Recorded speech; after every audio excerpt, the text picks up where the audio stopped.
Without further delay, we are pleased to introduce your new manager.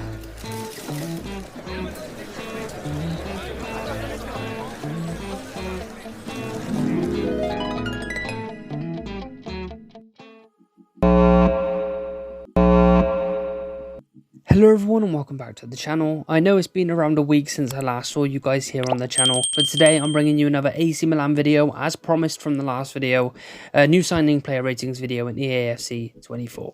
Our last video we did Inter Milan, and just like Inter Milan, AC Milan have done some outstanding business this window, and I do actually have more players to cover than usual for you guys today. So let's begin today's video with a US youngster, Musa, of course transferring from Valencia to AC Milan. This guy's a very well-known wonder kid. He had a good World Cup for the US, definitely looked like one of their more outstanding players.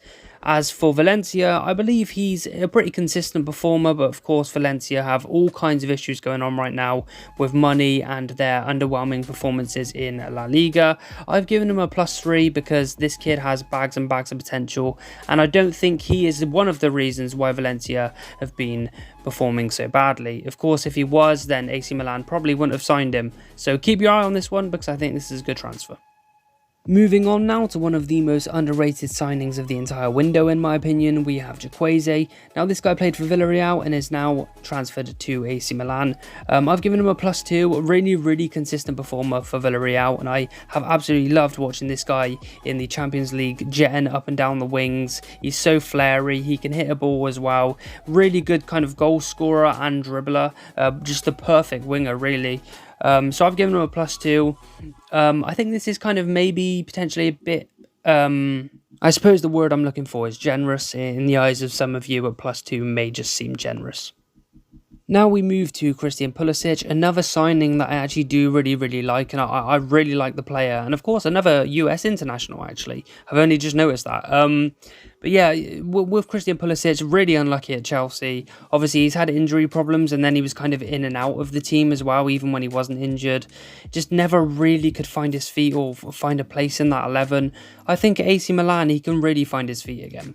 There is kind of a running joke with Christian Pulisic saying he was only really popping within the lockdown period, and to be honest, I kind of agree. I give him a -1 for just kind of the end of his Chelsea days. Couldn't really get in the 11, and when he was in the 11, he was underwhelming and couldn't really score goals and really have the desired effect. And now we actually have another Chelsea player, Ruben Loftus-Cheek. I've gone for a no rating change here because he was kind of making his way into the Chelsea starting 11 before he moved to AC Milan. And to be honest, he wasn't even that bad of a performer. I know he's been at Chelsea a long time and he's kind of been here and there and everywhere, but I've given him a no rating change, but that could be seen as kind. And to round off today's video, we have Noah Okafor. Now, he's coming from Salzburg to AC Milan, and there's so much talk about this guy and the fact that he just scores goals for fun. And he's also extremely pacey, as you can see from his FIFA card. But I really like this deal just because AC Milan, as of like kind of recent years, they've kind of failed to invest in that youth. And this is the perfect transfer for that. He's a very young player and a player who has just so much room to grow in a team like AC Milan, and he will score goals. Without further delay, we are pleased to introduce your new manager.